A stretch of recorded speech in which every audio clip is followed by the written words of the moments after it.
Okay. Hello, welcome everyone.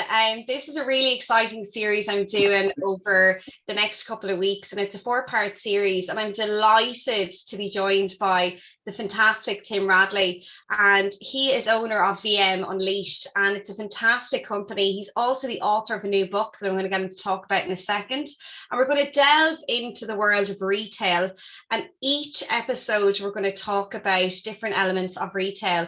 This particular episode we're going to be talking about store concepts, and it's something I'm really passionate about and excited about, as is Tim. Tim, can you talk a little bit about your book that you wrote, which everyone would be really interested in getting their hands on, I think?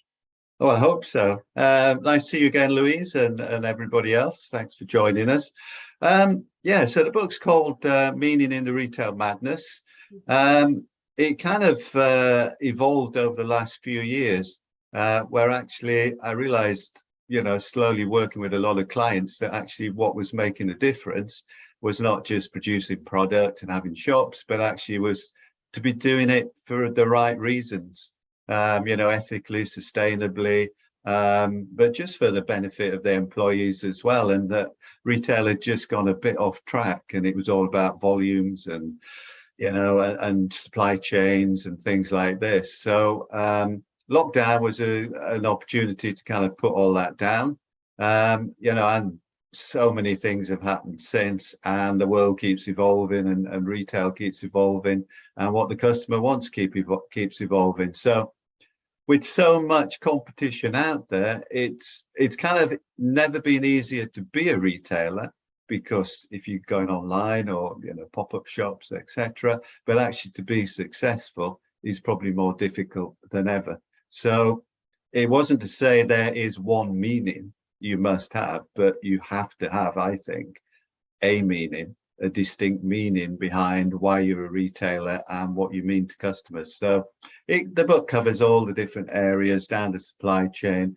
how you build the business, how you work with your customers, and how you work with the people in your business, to kind of deliver this meaning to customers. So that's the basis of it. And I think today, over the next 4 weeks, but today in particular, we talk about store concepts. So how that meaning is translated to the customer, and creates that bond, which means they keep coming to you to buy their products and not somewhere else. Yeah, and that leads us very nicely into, and you spoke about this as well, and I think we touched on it before, is that customer experience piece and the role it's going to play now more than ever. And especially I think when we come out of COVID, and how important that customer experience is, Tim. How do you think, I suppose, as a retailer, this could be someone maybe setting up a retail business or someone that's already in a retail business, I suppose, what's your take on what that experience you believe should look like in a retail space? Okay, well, I think that a good question to start with is what makes a good retail experience. Yeah. And I was doing a workshop quite a few years ago now, and it was in Portugal. And there were all kinds of people in the room across this retail business, some very senior people, some people who just joined, literally were learning about the business. So I asked the question, what's a good retail experience? And partly from bemusement, partly from not wanting to stick their head up above the parapet. Nobody, there's a few mumbles and everything. And then this young girl who was quite new to the business, she said what she thought was a good retail experience was not to fail the customer. And both looking from a customer perspective or, from the retail perspective, that's true. What that means is it can be anything, but it's what the customer wants on that particular occasion. So, for example, if you go into a shop to buy a black pair of shoes, size 5, which happens to be what all the women in my family are, size 5, if you come out with a black pair of shoes, size 5, that experience could take an hour. You could be trying things on. There could be lots of chat, a cup of coffee, etc. Or you could go in, yes, we've got that, bang, out of the door. So this kind of word experience and experiential, it's worth thinking what that is going to be to your business, which is really important. And I think it's kind of been, I kind of tempted to use the word hijacked a little bit, in that when most people think experiential retail, it is you go in and it's all about this ambiance and it's all about events and razzmatazz, which it can be. And that's brilliant in the right place. But experiential retail can, as I say, be very functional if you go in to collect something. And it's just, you're going to get something, they've got it, you're in and out, time is precious, and you're done. So you have to cater for the different customer journeys. But also, I think, going back to those elements, like what are the elements that make up a shop experience? So it could be events, it could be, as you said, the hospitality and the coffee, it could be promotions, it could be etc., etc. Just like all other elements of retail, they can be copied. There's a checklist of, right, I'm opening a new shop, it doesn't matter if I'm selling shoes or I'm selling chocolate or whatever, tick, tick, tick, tick, tick, that's going to give me a good experience. The problem always with that and with the experience is that if everybody's ticking the box, every experience is better, but it doesn't necessarily mean yours is better than anybody else's thing. You've all just kind of moved the bar a bit higher. So for me, as with all elements of retail, it's about the authenticity of it. And this also links to the customer service, the people you employ in your shop. So if you go in and, you may have all the bells and whistles and everything, but it's genuine. It's there for a reason, and it links to the product, it links to the services that you have. And it's genuine, that's the thing. It works. But if you go into a shop and they give you, I don't know, a chocolate or a little, glass of wine or something when you go in, and then they're really kind of quite rude, or you haven't got the product there, they're just ticking boxes. So I think in answer to that question, it really depends what the customer wants. It depends what experience you want to deliver as a brand, which is different from other brands around you. But more than anything, it has to be genuine, whether you're just saying hello to somebody or whether it's your whole shop design and everything. It's kind of got to be genuine. It's part of the brand. Yeah. I totally resonate with that, because I do think sometimes we lose focus of who our customer is and who we're serving, and what that customer avatar is or profile is that we're really looking to hone in on or to see who they are. That sometimes we want to serve the masses as opposed to really understanding who that particular market is that we're going after, who that particular customer is. And I think you're touching a little bit on that when you're explaining having that authenticity. I think it's really going back to that and understanding that a lot better. Am I right in saying that? Absolutely. I think the best, I think one of the big shifts, I don't know if this was ever true, it's before even I got into retail, but I suspect maybe 50, 60 years ago, when retail was kind of a new industry that was really evolving. And also particularly when you had family businesses, so-and-so and son or daughter. I think some people did actually wake up in the morning and think, I want to be a retailer. Maybe they said, I want to be a shopkeeper, or something like that. I don't think many people, at school today, when they're in infant school or whatever, that, what do you want to be when you grow up? I want to be a shopkeeper. So I think more retail is kind of more accidental. So it's kind of like, you have a passion for something. It might be a type of sport. It might be music. It might be craft, travel.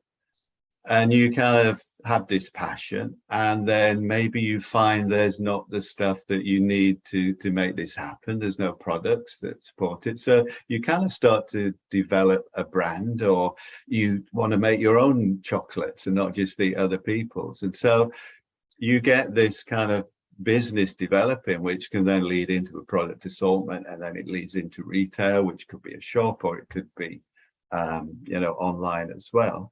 And that's where the authenticity and the being genuine comes from, because it absolutely does come from a passion and a wish to kind of like, be proud of what you've done and show off to the customer, and hopefully they'll be happy with it. So when you go into these types of retailer, they kind of just ooze this authenticity and this kind of this warmth, and it's you can't train people to do, well, you can in some respects, but they still have to have that empathy, with the actual brand.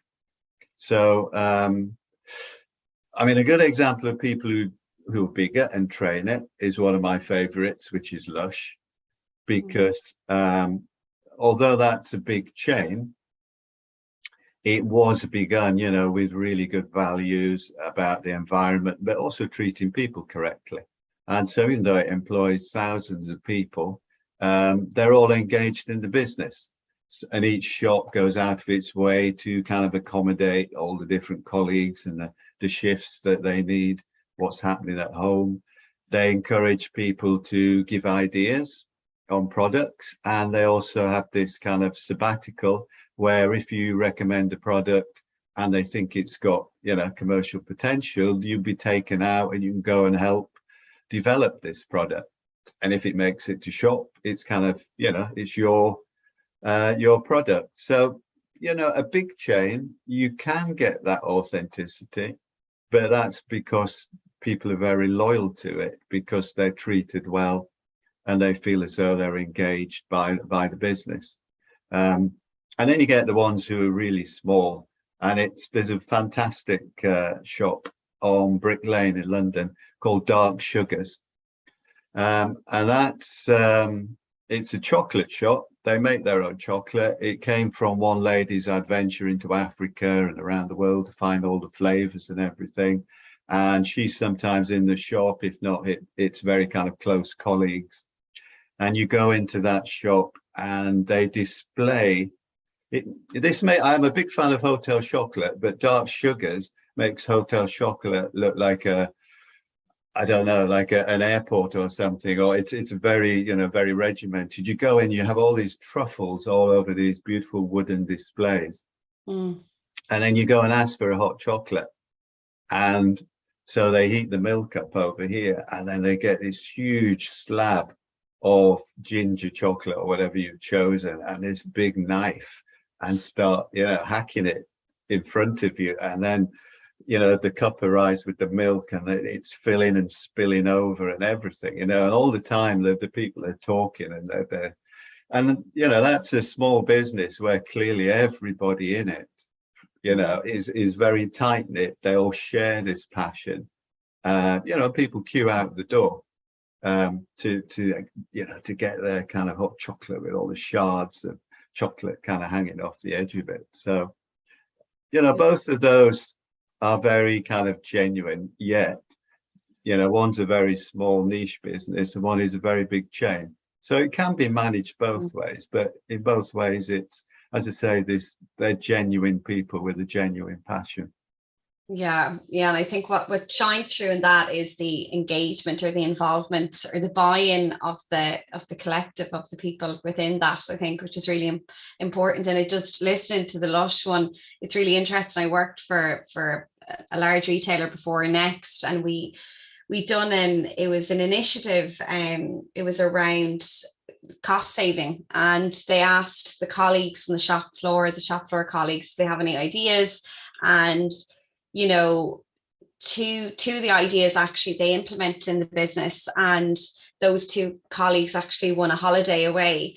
But it was really interesting to see that, to see that engagement, or to see the excitement of, I want my idea, I want them to see my idea on the shop floor, because I think, and it's touched on what you said there, I think sometimes, head office can be a little bit disconnected from the team on the shop floor, and the people that are greeting the customers every day. It could be a 12-hour contract, it could be a 16-hour contract, they could be just working Saturdays, they could just be working late nights, but that touch point can get very much lost if they're not, in a certain place or on a certain higher contract. And I think having that involvement, I think what you touched on there with Lush is just, I see the benefits of that.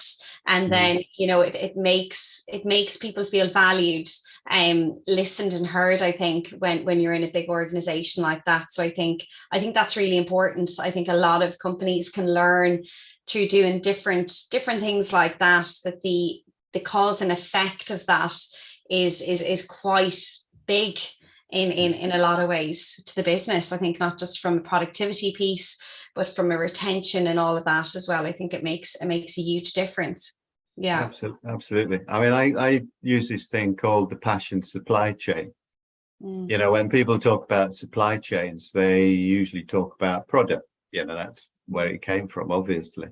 But so that involves a chain of people. And the person who, this is changing for the good, but actually the person who makes your product could be thousands of miles away. And then that product has got to pass through various hands to get to the shop. And as you say, head offices maybe, well, they are sitting in a head office, so they're kind of distant from all of this. But to keep that passion for a brand, through a chain like that, so whether it's the people at the board passing it down through their managers, down into shops, but equally, and probably more importantly, back up the other way from the people in the shops, back up to the people in the top of the business. But, all that supply chain of the product itself, that they all share that passion. I mean, Hotel Chocolat is a fabulous example because they're completely vertically integrated. So the coffee beans that they kind of make everything from, it's from their own plantation in St. Lucia in the West Indies. And so they guarantee the beans they give a good price, and it's always above kind of the market level. So they really take care of the people who are making the beans, the production of, the coffee from the beans, I guess, which is the next stage, which happens again in situ. That again, the people are well paid, they have a guaranteed kind of job. So actually, and they go and meet the people, the guy who, set up the company and all the head office, and people from the shops, they go up and down the chain. But it means the guy who's actually, growing the bean, if you talk to him about Hotel Chocolat, he'd be absolutely enthusiastic about it because he's part of the business, and he probably feels, I hope, part of the business. And he does well and the business does well. So that kind of passion supply chain, but that can be sideways, either way. Ocado, they're drivers who deliver you, their kind of groceries to your door. Ocado realized that actually that 2, 3, 5 minutes when you're actually taking the stuff out of the van, taking it into people's homes, and in some cases, you're putting it into their fridges for them as well. That's the key experience that people have with Ocado. So instead of having van drivers, absolutely no disrespect to van drivers, because they're fantastic, but they decided to employ actors, people with hospitality, customer service background, and then train them if needed to drive a van. So it means that when these people, arrive at the door, they are naturally, friendly people. They start a conversation, they're kind of empathetic. They get to know these people, because it's a regular kind of occurrence. So that experience of a brand, even when you're taking it then into people's homes, is this extension of the kind of the experience and the passion for the business. So today it can be anywhere. I know I'm digressing completely. So we're talking about no. I think it's really interesting and what you're touching on. And I suppose, we talk about stories and we talk about people and skills, and how important is that? You spoke about the story about, from the bean, that they're, we know that they're being paid well. We know, that they're being looked after. How important do you think it is now? Because if I go back a couple of years ago, it was very much, we got the product, we went in, we didn't really ask a lot of questions about, where it was coming from or any of that sort of thing. But how, I suppose, if we look at it from a store concept piece, or we're bringing in suppliers to a store, how important do we think that story is, or how important is it for retailers to have that built into their business, or is it? I think it's critical, and I mean that comes down to supply and demand. Going back all those 50, 60 years, there was a lot of demand from new customers who got money in their pocket for the first time, and the supply was not there. So literally, if you did just put shops and fill them with product, you'd make a lot of money, and a lot of the early retailers did, and that's where the whole of the supply chain came from. But now, it's completely flipped. And also, kind of we've been told, and also we're reacting to the cost of living. So actually the demand is going down even further. So if supply is now outstripping demand, which it is by far, and the internet is really obviously, and e-commerce has added to that. So supply is huge and demand is kind of shrinking. So, why do you go to one person? Price is very important, and it is more important than ever at the moment, obviously, with the cost of living. But even so, there's only going to be one business that wins on price. One in food, one in fashion, and I think we kind of know who they are, but I'm not going to name them. They'll be different for different people. So there's got to be a story, but that story could be a big corporate one. But it could be a very personal one. If you like the person in this particular shop, and every time you go in, they're friendly, they recognize you, you get to know them, you have a chat, then that's why you go into that one and not something which is very similar. So you need that personality and that kind of emotional connection. But it could be, as I say, big, or it could be a very kind of personal. Ideally, it's both. And the people that you're actually meeting in the shop, it's the same as the big business. Yeah. Just, you mentioned next earlier, which is interesting, and just to show the extreme of experience is, you buy online and you return to a shop. In Next, it's kind of their model. Hopefully not too much, but so they've got this technology now where they basically kind of know and identify every single product, every single kind of option and unit they have. So, particularly at Christmas, after Christmas, you kind of got, I don't know about you, you've got envelopes full of receipts, and there's always a few missing, and they're always the ones that you want to take back. And I go back to old school even here, or even the email that they sent you. So when you go back to Next now, oh, I know, you literally hand the product over, and it's like, do you want my? No, we don't need your card. Do you want? No, you don't need your receipt. It's just done, isn't it? Yeah. So, I mean, that's a fantastic experience, isn't it? Oh, it's amazing. They actually do, when they get the stock into the stores, it's a barcode association. So if you look at your Next clothing, on where you've the care label, there's an actual barcode on that. So they associate that barcode with the one that's the tag on the shop floor. So they associate the two of them together.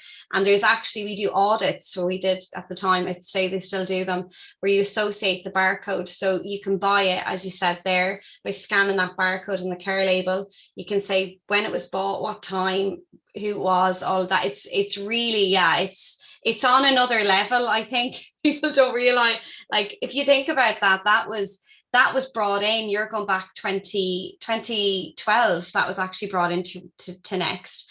And from a technology piece, they're way ahead. Fantastic organization, even from a support, a colleague, values driven.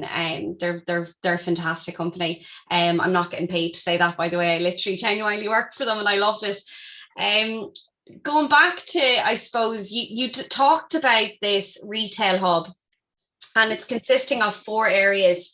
You talked about Shopper Paradise, Collection Crossroads, Community Hub, and Business Centres. So the Shopper Paradise, it's a little bit around, that customer experience piece.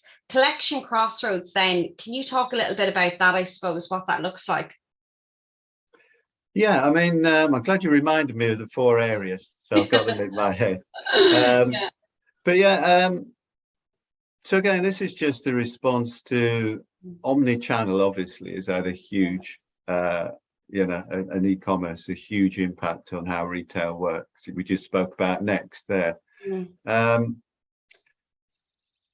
and as we also know, it's difficult for shops to survive. People have migrated away. They have, although they are coming back now into physical shops.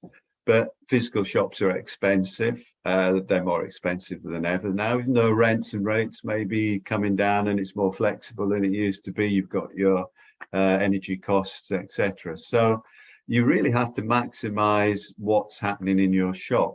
So anything above and beyond selling product is going to make better use. So the 4 areas were this, customer shopper paradise. You correct me because you've got the 4 there. So, that really is what we think of as the shopping experience. So you go in there, you want to shop, you want to browse, you want to explore the product. It's got, great customer service. It's got fitting rooms in there, etc., etc. So that's just a fabulous shop. But equally, if you're somebody like Next or most people now, omni-channel is the model. Pure play are finding it difficult now that COVID has gone. So a physical presence, whether it's through your own shops or whether it's through collaborations. So for example, it sounds again like the advert for Next, but they formed this relationship with Amazon. So you can now collect and pick up Amazon products from any Next shop. So that drives footfall. So, so there's this kind of symbiosis between e-commerce, pure play, physical shops. So this collection Crossroads is taking some of the shop space and it's creating this place, this service for people to come and collect, people to come and return. It's where there may be physical delivery, whether it's on a bike using Deliveroo or whoever, or, a delivery van, etc. So in most shops, particularly the omni-channel, you don't need as much space for product. So utilize some of the shop for all these more functional things that are still hugely important to a customer. The ones who don't like shopping, but actually it's very important. And in fact, there's a lot of data as well that when people go into a shop to return something, they go and they buy something new, and quite often they'll buy X amount more as well. So ironically, returns are driving footfall in shops. So yeah, shopper paradise, the kind of collection Crossroads. Community is the 3rd one. I think that's really important. Yeah. Every type of community. So it's the customer community, it's the colleague community, it's bringing them both together. And it can also link with a location, So you see so many examples of these, where they give up space to do things with the customer. The fitness area is fantastic. So anybody like Lululemon, Sweaty Betty, pushing back all the fixtures on a Saturday morning and having, Pilates classes and things like that. Having a community of local instructors, who come in and give these lessons.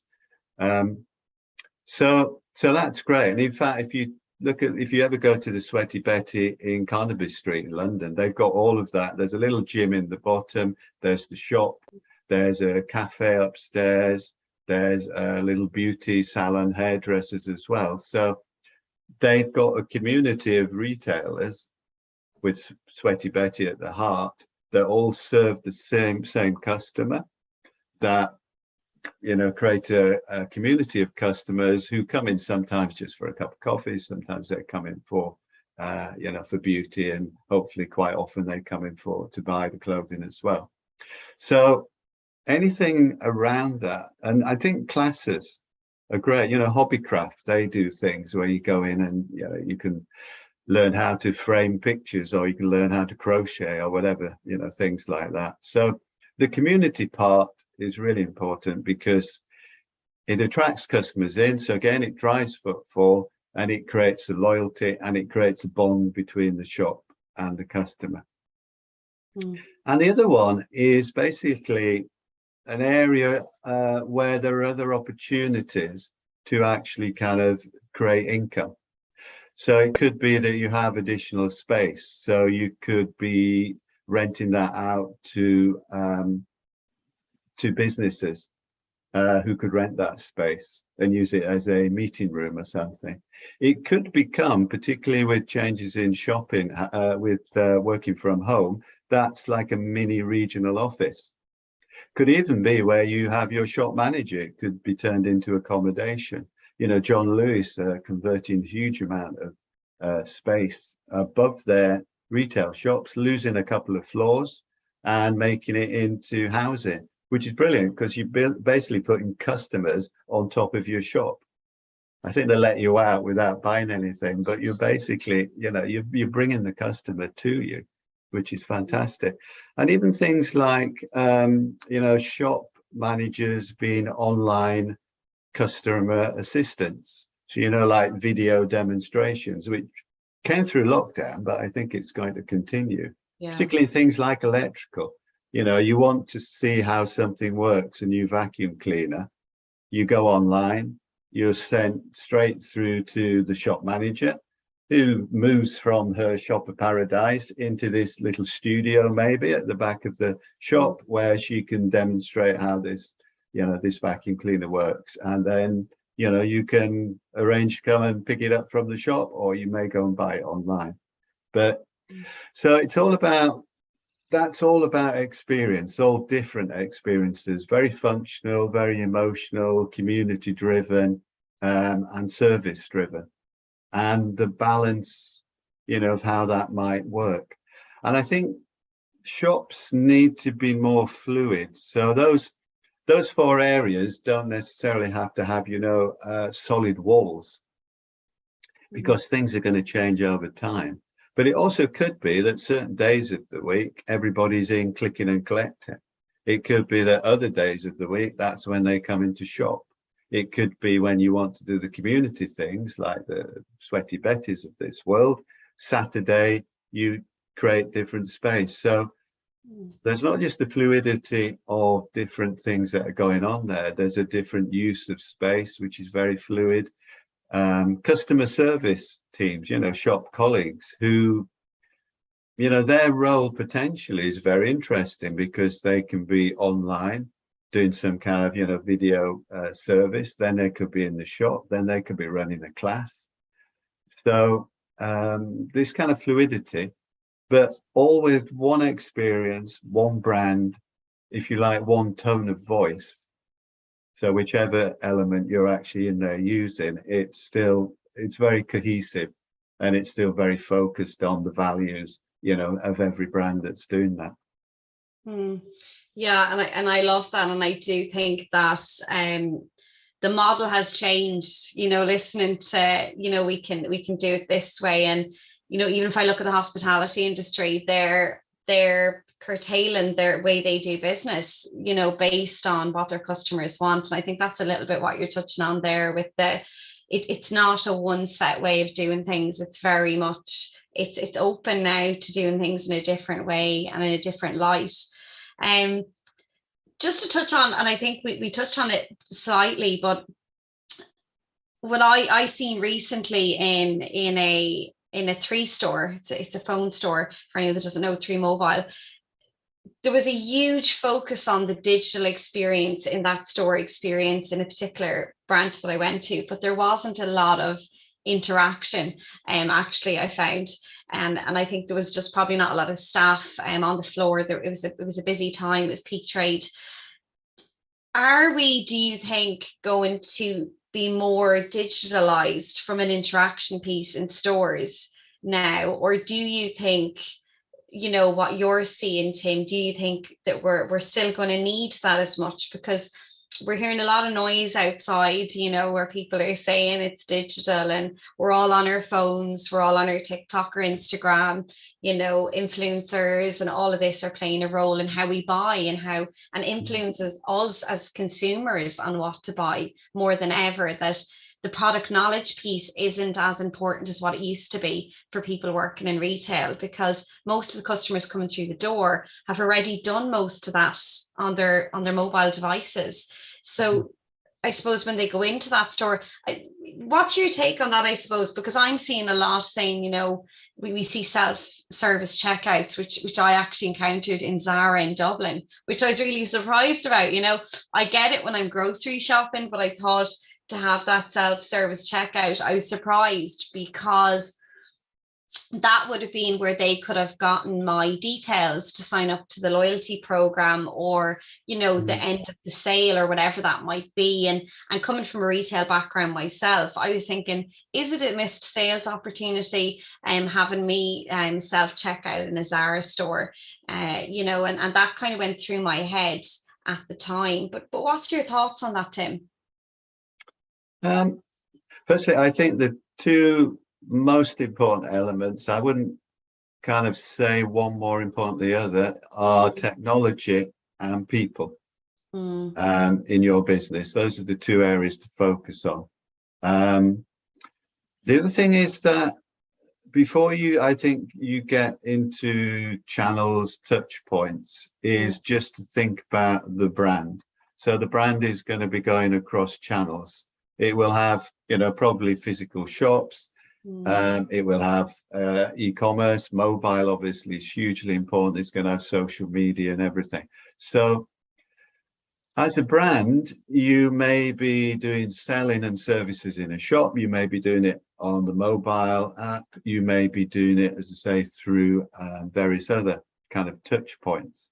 So you need to use the technology and the people across all these kind of different touch points in an equal way. And in fact, the more you can use the same people to go across all these different channels and the same kind of technology, so it's very cohesive, you basically, it's good, because what you're doing is you're allowing the customer to interact with you in whatever way they want. So they might, and just another thing to throw in at this point, there's a lot of, this thing that customer experience or retail experience is the savior of the high street, which implies that online is boring and functional and being in a shop is exciting. Well, I think we all know we've kind of experienced the opposite as well.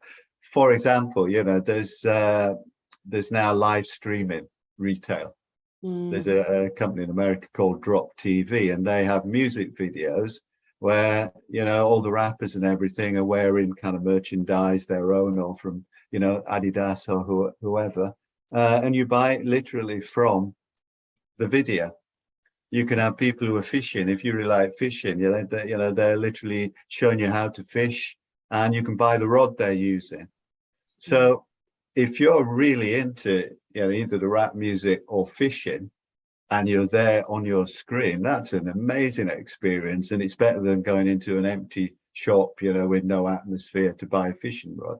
But equally, it can be the other side of things. So going, talking about the 3-shop and supermarkets then. So you have to allow, the different variations for different customers. Supermarkets are a good example, because you still get the tills where the conveyor belts and people go through, and there the relationship between the persons behind the till and the people buying is really important. I remember Asda a number of years ago, they trained everybody who worked on the till to look at what the person was buying and to pick on something that they had a personal experience of, and to kind of evangelize about it. So they saw this washing up liquid going through, they go, oh wow, I use that, I've used that for years, it's brilliant, isn't it? And to, they have then this conversation, and it's very interactive. But equally, there's the one where you literally go through with your basket, bang, bang, bang, bang, bang, and you're out.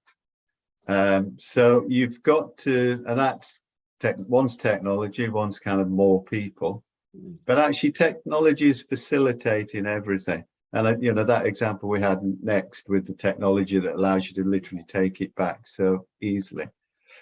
So I'm not a big fan of, and I've seen it kind of wasted so many times, is technology in shops where that's the main, if you like, experiential interface.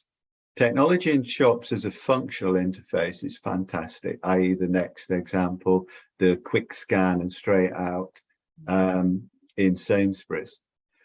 But I think in terms of an experience, this idea that you could put this tablet or this big kind of terminal and you would go into it in a shop and you would kind of, get immersed in the brand and the product and stuff.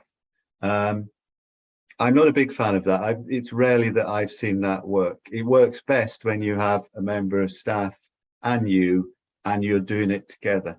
JD Sports in their big shops on Oxford Street, they have amazing digital screens which are used in several ways. So, for example, when you go in the shop, they're like they can be a standard kind of, single graphic promoting a product. Then every so often it's a video. So you're getting something that you've seen on TV. Again, it's about a new product. You get communication of services, but some of them are also interactive screens that you can buy from.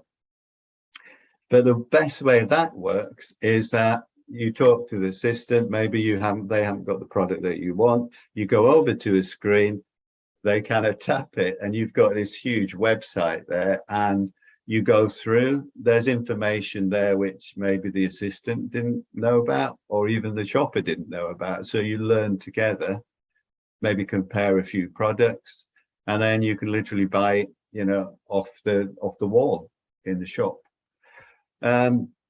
So, there's extremes. I just want to talk to people. I just want to use technology to do this quickly and easily. But I think the interaction between people and technology, in a kind of imaginative way, and a way which doesn't create barriers. Technology works. People are polite, not rude. There's no barrier between. For example, really important, to get somebody in a shop to go on a website in a shop, they need to know they're going to get credit for what might be an online sale, that came from their work inside the shop. So to make all this work, these people have to have a real genuine belief and proof that a sale is a sale. A sale for Next is a sale for Next and not for Marks and Spencer's, and vice versa. So I'm just there to get a sale, in the nicest possible way. And I don't really care if it's online, offline, whatever, it's a sale. So, as I say, in shops, I think if there's some obvious functional things with technology, obvious, completely immersive people experiences, you've got to deliver those. But actually, there's be a lot of kind of, movement between. And in fact, my local, not 3 shop, but my local EE shop, to give them a little plug, they're brilliant in there. And of course, what happens is you go in, you maybe have a look around, you sit down with them, they're really helpful. And the first thing they do is they get out the tablet and they explain what your contract is and what the options are and what phones you can kind of trade up to, and then they'll go and get a phone. And so either the guy without his tablet would be half the job, and the shop with technology without the guy would be half the job. So you've got to kind of bring them together. That would be my feeling on it. Yeah, I think what you touched on there was examples of having a balance. I think really having the balance, that one more without the other, it doesn't really give that kind of happy medium. And I think it's coming back to, again, knowing what your actual customers coming through the door, what their preferences are. And I think it's touching in with them. It could be a customer survey piece. It could be a loyalty program where you're getting that real-time data, or asking them, if you're at the tiller, asking them on the shop floor, and really honing in on that a little bit, I think, depending on what your product is and what service you're providing. I loved listening to your examples, Tim. Absolutely fantastic. And those 4 areas, again, just to recap on them: Shopper Paradise, Collection Crossroads, Community Hub, and Business Centres. So looking at those 4 elements and really thinking, am I actually looking at any of those in my business currently? Could I maybe look to bring in maybe a little element of each one into my business? And I think it's coming back to having more of a, not a one-step model that's, looking at things in a different way and bringing in different elements to your business. Again, looking at TikTok as a revenue stream. Could I do some TikTok videos for my product? Can I do some demos on a Saturday to increase traffic or footfall or conversion in my business? So all of those great examples were fantastic, Tim. And thank you. The time has just run out. It's been amazing. Thank you so much for coming on, and I'm looking forward to the next episode. Yeah, it's good. We've got 4. Yeah, time flies. So you have to guide me and stop me, But retelling's more interesting, I think, than ever at the moment. There are so many new influencers, strands, customers have changed. There's so much more potential to interact with them and, create these experiences. So, yeah, for those who get it right, it's there's a lot of opportunities out there. Yeah. And if people want to reach out to you, Tim, the best way to reach out to you is, I know you're quite active on LinkedIn, Tim Radley, and your website, VM Unleashed. Absolutely. Yeah. And books on Amazon. So you'll find on it Amazon. Yes, definitely check out the book. It's fantastic, filled with loads of real life examples and things that Tim has come across in his career. And yeah, there's some fantastic ideas there, definitely worth sharing. So thank you so much, Tim. Have a fantastic day. And you as well. Nice to see you again. And everybody else, have a good week.